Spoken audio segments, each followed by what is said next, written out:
Hello friends, मेरे इस YouTube channel पे आप सभी का एक बार फिर से स्वागत है। और आज की इस वीडियो में हम क्लास 10th के सबसे इम्पोर्टेंट टॉपिक इंडिकेटर शुरू करने जा रहे हैं। ठीक है, और ये जो टॉपिक है वो एसिड बेस साल्ट का है। सबसे इम्पोर्टेंट टॉपिक है क्योंकि एसिड बेस साल्ट से रिलेटेड एक टॉपिक का क्वेश्चन हर साल एग्जाम में पूछा जा रहा है। तो चलिए स्टार्ट करते हैं इंडिकेटर के बारे में। तो सबसे पहले समझते हैं इंडिकेटर होता क्या है। तो indicator are substance which indicate the acidic और basic nature of the solution by change.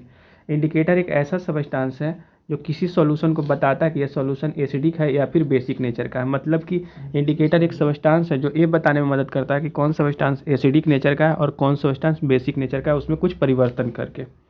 तो अब है कि इंडिकेटर होते कितने प्रकार के हैं। तो इंडिकेटर मुख्यतः 3 प्रकार के होते हैं। एक होता है नेचुरल इंडिकेटर, दूसरा होता है सिंथेटिक इंडिकेटर और तीसरा होता है ऑल्फैक्टरी इंडिकेटर। तो सबसे पहले हम समझते हैं कि नेचुरल इंडिकेटर किसको कहते हैं। तो वह इंडिकेटर जो नेचर में मिलता है वो होता है नेचुरल इंडिकेटर, और वह इंडिकेटर जो आर्टिफिशियली लैब में तैयार किया जाता है वो होता है सिंथेटिक इंडिकेटर, और वह इंडिकेटर जो अपना स्मेल चेंज करके बताता है कि हाँ ये सब्सटेंस एसिडिक नेचर का है या फिर बेसिक नेचर का है, तो वैसे इंडिकेटर को बोलते हैं ऑल्फैक्टरी इंडिकेटर। तो नेचुरल इंडिकेटर जो नेचर में मिलता है, सिंथेटिक इंडिकेटर जो आर्टिफिशियली लैब में तैयार किया जाता है, और ऑल्फैक्टरी इंडिकेटर जो स्मेल चेंज करके बताता है कि एसिडिक है कि बेसिक है। इसका कुछ एग्जाम्पल, जैसे सबसे पहले नेचुरल इंडिकेटर का एग्जाम्पल, तो टर्मेरिक हो गया, लिथमस हो गया और रेड कैबेज हो गया। ये 3 जो है वो नेचुरल इंडिकेटर का एग्जाम्पल है। वही मिथाइल ऑरेंज और फेनोप्टलीन ये 2 जो है वो सिंथेटिक इंडिकेटर का एग्जाम्पल है। ओनियन और वैनिला, एक क्लोव ऑयल भी, 3 को ऐड कर लीजिएगा।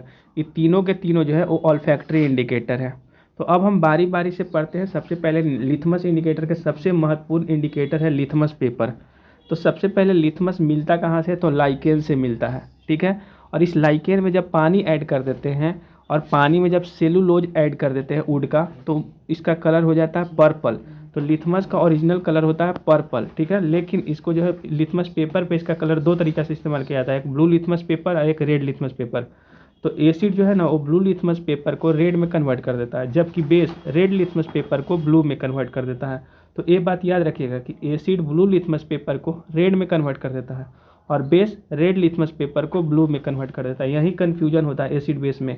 तो एसिड ब्लू को रेड और बेस जो है रेड को ब्लू में कन्वर्ट कर देता है। दूसरा इंडिकेटर है टर्मेरिक। तो टर्मेरिक जो है हल्दी, इसका ओरिजिनल कलर होता है येलो। ठीक है, जब इसको हम एसिड में डालेंगे तो इस पर कोई इफेक्ट नहीं पड़ता है, लेकिन जब इसको हम बेस में डालेंगे तो इसका जो कलर है वो रेडिश ब्राउन हो जाता है। तो ये बात याद रखिएगा कि एसिड में इसका कोई इफेक्ट नहीं होता है, लेकिन बेस में डालेंगे तो येलो से इसका कलर रेडिश ब्राउन हो जाता है। तीसरा है रेड कैबेज। ये भी एक तरीके का नेचुरल इंडिकेटर ही है, और इसका ओरिजिनल कलर होता है पर्पल। जब इसको हम एसिड में डालेंगे तो इसका कलर रेड हो जाता है यानी रेडिश हो जाता है, और जब हम इसको बेस में डालेंगे तो इसका कलर ग्रीनिश हो जाता है यानी ग्रीन कलर का हो जाता है। रेड कैबेज का ओरिजिनल कलर होता है पर्पल, एसिड में डालेंगे तो इसका कलर रेड और बेस में डालेंगे तो इसका कलर ग्रीन हो जाता है। अब आ जाइए ऑल्फैक्टरी इंडिकेटर में। सबसे पहले वैनिला। तो देखिए वैनिला क्या करता है, वैनिला को जब हम बेस में डालेंगे तो इसका जो गंध है, स्मेल जो है बिल्कुल ख़त्म हो जाता है, लेकिन वही अगर एसिड में डालेंगे तो इसका कोई इफेक्ट नहीं होता है। वैनिला के साथ यही एक प्रॉब्लम है कि बेस में डालेंगे तो इसका स्मेल ख़त्म हो जाता है, एसिड में डालेंगे तो इसका स्मेल पर कोई फ़र्क नहीं पड़ेगा। और दूसरा है ओनियन। तो ओनियन सेम वैनिला की तरह ही काम करता है। इसको भी जब एसिड में डालेंगे तो कोई इफेक्ट नहीं पड़ेगा, लेकिन जब बेस में डालेंगे तो इसका स्मेल ख़त्म हो जाएगा। तो सेम होता है, वैनिला जिस तरीक़ा से काम करता है उसी तरीक़ा से ओनियन भी काम करता है, उसी तरीक़ा से क्लोव ऑयल भी काम करता है। तीनों का फंक्शन सेम होता है। अब आ जाइए सिंथेटिक इंडिकेटर में। पहला फेनोप्टलीन।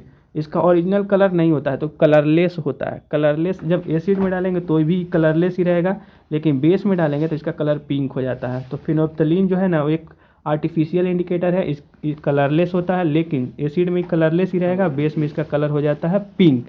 याद रखिएगा। एक last methyl orange. Methyl orange भी एक तरीके का आर्टिफिशियल इंडिकेटर ही है, और इसका नेचुरल कलर होता है ऑरेंज। एसिड में डालते हैं तो कलर इसका रेड हो जाता है और बेस में इसका कलर येलो हो जाता है। एसिड में डालने पे इसका कलर रेड और बेस में इसका कलर हो जाता है ऑरेंज से येलो। तो ये हो गया मिथाइल ऑरेंज। उम्मीद करते हैं कि आपको ये टॉपिक समझ में आया होगा। आपको इसका पीडीएफ चाहिए तो मेरा टेलीग्राम ग्रुप को ज्वाइन कर लीजिएगा, वहाँ से आपको पीडीएफ मिल जाएगा। लिंक हम डिस्क्रिप्शन बॉक्स में डाल देते हैं। और इसी तरीके का किसी भी टॉपिक से जुड़ा वीडियो चाहिए तो चैनल को सब्सक्राइब कर लीजिएगा।